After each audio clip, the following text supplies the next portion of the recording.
மாணவர்களுக்கு அன்பான காலை வணக்கம். நேற்றைய தினம் நம்ம இயல் 7 இருக்கக்கூடிய குருவினாவை பற்றி பார்த்தோம். இன்றைய தினம் நம்ம இந்த இயல் 7 இருக்கக்கூடிய சிறுவினாவை பார்க்கலாம். மூன்றாவது கேள்வியிலிருந்து பார்க்கலாம். தலையை கொடுத்தேனும் தலைநகரை காப்போம், இதுக்குரிய இடம் சுட்டி பொருள் விளக்கம் தருக அப்படின்னு கேட்டிருக்கிறாங்க. இடம் சுட்டி பொருள் விளக்கம் தருக அப்படின்னா என்ன? இந்த வரி, அதாவது தலையை கொடுத்தேனும் தலைநகரை காப்போம் அப்படிங்கிற வாசகம் எந்த இடத்துல வந்திருக்குது, இதுக்குரிய பொருள் என்ன, விளக்கம் என்ன அப்படின்னு நம்ம தனித்தனியாக எழுதணும். இப்போ இதுக்குரிய இடம், எந்த இடத்துல இந்த வாசகம் வந்திருக்குது அப்படிங்கிறத முதல்ல சொல்லிடலாம். இடம் அப்படின்னு நீங்கள் எழுதிட்டு, தலையை கொடுத்தேனும் தலைநகரை காப்போம் இந்த தொடர் சென்னை மாநகராட்சி சிறப்பு கூட்டத்தில் மாநகர தந்தை செங்கல்வராயன் முன்னிலையில் மாப்போ சிவஞானம் முழங்கினார் அப்படின்னு எழுதணும். இதை சுருக்கமாகவும் எழுதலாம். அதாவது சென்னை மாநகராட்சி சிறப்பு கூட்டத்தில் மாப்போ சிவஞானம் முழங்கினார், கூறினார் அப்படின்னு நீ எழுதிக்கலாம். அடுத்தது பொருள் எப்படி எழுதணும் அப்படின்னம்னா, அன்றைய மொழிவாரியாய் மாநிலம் பிரிக்கப்பட்ட போது ஆந்திராவின் தலைநகர் சென்னையே இருக்கணும் அப்படின்னு நீதிபதி வாஞ்சுவின் கருத்தை எதிர்த்து எழுந்த தீர்மான முழக்கம் இது அப்படின்னு நீ பொருளை எழுதிடணும். அடுத்தது இதுக்குரிய விளக்கம் எப்படி எழுதணும் அப்படின்னம்னா, ஆந்திர மாநிலம் பிரியும் பொழுது சென்னை தான் அதன் தலைநகராக இருக்க வேண்டும் என்று ஆந்திர தலைவர்கள் கருதினார்கள். சென்னை தான் ஆந்திராவினுடைய தலைநகரமாக இருக்கணும் அப்படின்னு அங்கே இருக்கக்கூடிய தலைவர்கள்லாம் விரும்பினாங்க. அந்த நாள் முதல்வர், அந்த நாளில் யார் முதல்வராக இருந்தார் அப்படின்னா ராஜாஜிக்கு நிலைமையின் தீவிரத்தை உணர்த்திய போது தலைநகர் காக்க தன் முதலமைச்சர் பதவியை துறக்கவும் அவர் முன் வந்தார். அன்றைய தினம் இருந்த முதலமைச்சர் பதவியில் இருந்த ராஜாஜி இதுக்காக பதவியிலிருந்து விலகிறதுக்கும் அவர் தயாராக இருந்தார். சென்னை மாகாணத்திலிருந்து பிரிந்து ஆந்திரம் அமைவதற்காக ஏற்படுத்தப்பட்டிருந்த நீதிபதி வாஞ்சு தலைமையிலான ஒரு நபர் ஆணையம் ஆந்திரத்தின் தலைநகராக சென்னை இருக்க வேண்டும் என்ற இடைக்கால ஏற்பாட்டினை பரிந்துரைப்பதற்காக அதிகாரபூர்வமற்ற கருத்துக்கள் நிலவின. இப்படிப்பட்ட ஒரு சூழ்நிலை நிலவிட்டு இருந்தது. அந்த தருணத்தில் தான் இதை அவங்க என்ன பண்ணாங்க, எடுத்து இந்த கருத்தை முன்மொழிந்தார்கள். அதனுடைய அந்த தீர்மானத்தை இதை நிறைவேற்றுறதுக்காக தான் இப்படிப்பட்ட ஒரு வாசகத்தை மாப்போசி முழங்கினார். அந்த மாநகராட்சி இதுக்காக மாநகராட்சி சிறப்பு கூட்டம் ஒன்றை அப்போதைய மாநகரத்தில் இருந்த செங்கல்வராயன் தலைமையில் கூடி இப்படி ஒருபட்ட முழக்கத்தை ஏற்படுத்தினார். தலையை கொடுத்தேனும் தலைநகரை காப்போம் என்ற மாப்போசி முழக்கத்தை முழங்கினார். இதை மட்டும் எழுதினாவே போகும் நீங்கள், சரியா? அடுத்தது நாலாவது கேள்வி என்ன கொடுத்துருக்காங்க அப்படின்னா, ஒரு பேராவை கொடுத்துருக்குறாங்க. உங்களுக்கு ஒரு பாடல் வரியில் 4 லைன் கொடுத்துருக்குறாங்க. இந்த 4 லைனை நீங்கள் படித்து பார்த்துடணும். அடுத்தது அதுக்குரிய விளக்கத்தை நீங்கள் எழுதணும். அதுக்குரிய 4 கேள்வியும் கொடுத்துருக்குறாங்க. என்ன கேள்வி அப்படிங்கிறத நல்லா தெரிஞ்சுக்குங்க. இந்த பாடல் முதல்ல எங்கேருந்து நிறைய கேள்வி இருக்குது. இதில் ஒரு 5 கேள்வி கேட்பாங்க. முதல் கேள்வி என்னன்னா, இவ்வடிகள் இடம்பெற்றுள்ள நூல் எது? இதுக்கு என்ன பதில்?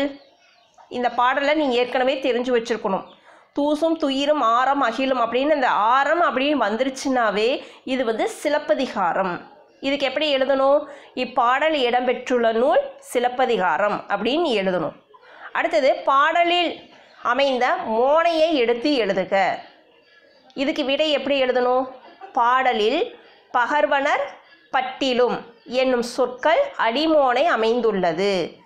பகர்வனர் பட்டிலும் அதை மட்டும் எடுத்து எழுதிட்டு கீழே அடிகோடு போட்டு காமிச்சிரு. பா இதுக்கு மட்டும் நீ அடிகோடு போட்டு, ஏன்னா மோனைனா என்ன, முதல் எழுத்து ஒன்றி வருவது மோனை எனப்படும். இந்த இந்த சொற்களை எடுத்து எழுதிட்டு கீழே அதுக்கு பர்டிகுலராக அந்த குறிப்பிட்ட அந்த மோனை எழுத்தை மட்டும் நீ என்ன பண்ணிடணும், கோடு போட்டு காமிச்சிரு. அடுத்தது எதுகை சொற்களை அடிகோட்டுட்டு காட்டுக.